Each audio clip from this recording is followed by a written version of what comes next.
Hey everybody, welcome to another episode of Muzikxpress. My name is Twan and today I'm in Dublin in Ireland, a city which is famous because of U2. So in this episode I'm going to show you some cool U2 landmarks, and we're also going to visit the Windmill Lane recording studios. Enjoy!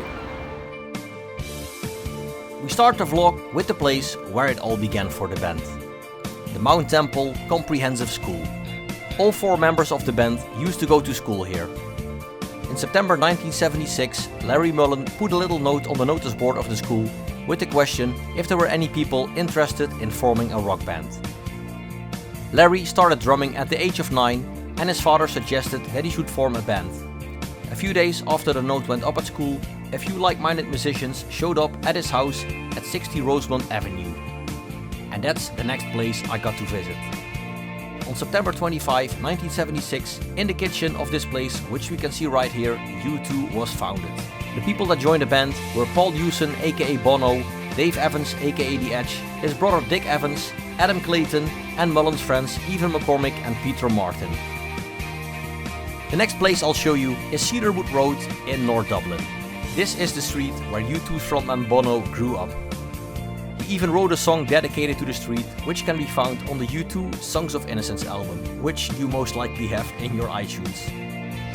And this is the place, number 10 Cedarwood Road. Before the band had the name U2, it had a few other names. In the beginning it was simply Larry Mullen Band, but they changed it soon to Feedback. Then they changed the name to The Hype, and finally they decided to call the band U2. Ever wonder what the source is of Bono's name? Well, thanks to this hearing aid store in Dublin, Paul Hewson got the name Bonavox or just Bono. And Bonavox is Latin for good voice.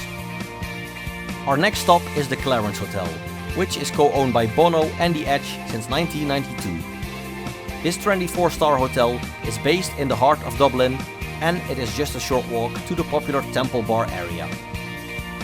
Besides the famous Temple Bar, you can also find Dublin's Wall of Fame here, which is a tribute to the most important musicians in Ireland.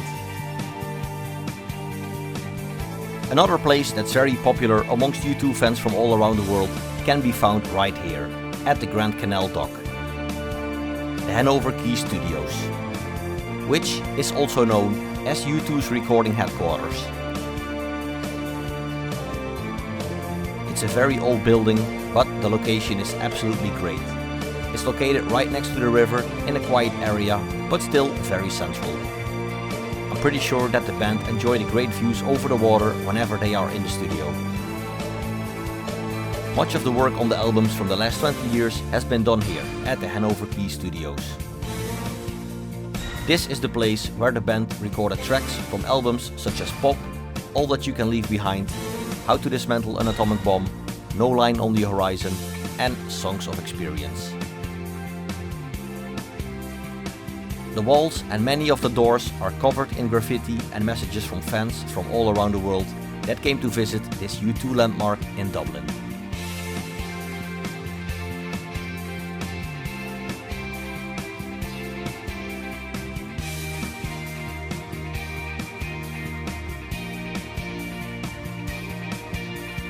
U2 moved to this location between late 1994 and early 1995.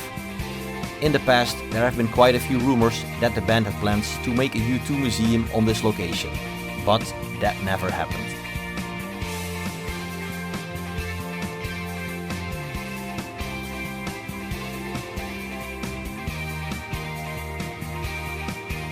At Ringsend Road, we find the Windmill Lane recording studios.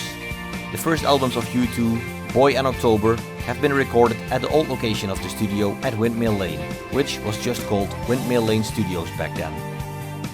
In 1989, the studio relocated to Ringsend Road. Since then, many bands and acts have recorded here. The Rolling Stones, David Bowie, The Cranberries, Lady Gaga, 50 Cent, Nile Rodgers, Sinead O'Connor, Van Morrison, Ed Sheeran, Depeche Mode, and many others. But the members of U2 can still be found in these studios every once in a while.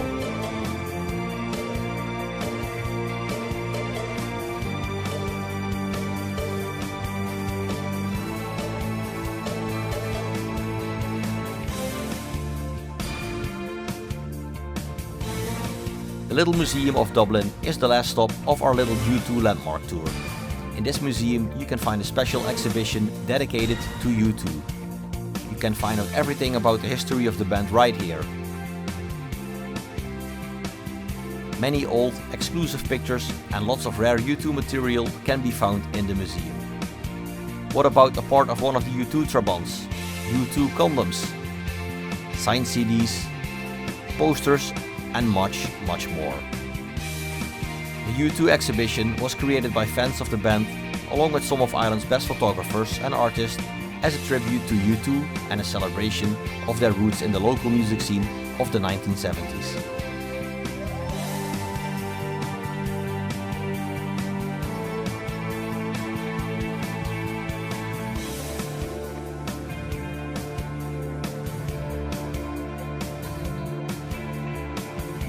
Alright, that was it, my vlog about the U2 landmarks in Dublin. Thanks for watching, I hope you enjoyed the video. If you did, make sure to give the video a like, leave a comment in the comment section below, and very important, make sure to subscribe. Once again, thanks for watching, and until next time, bye bye!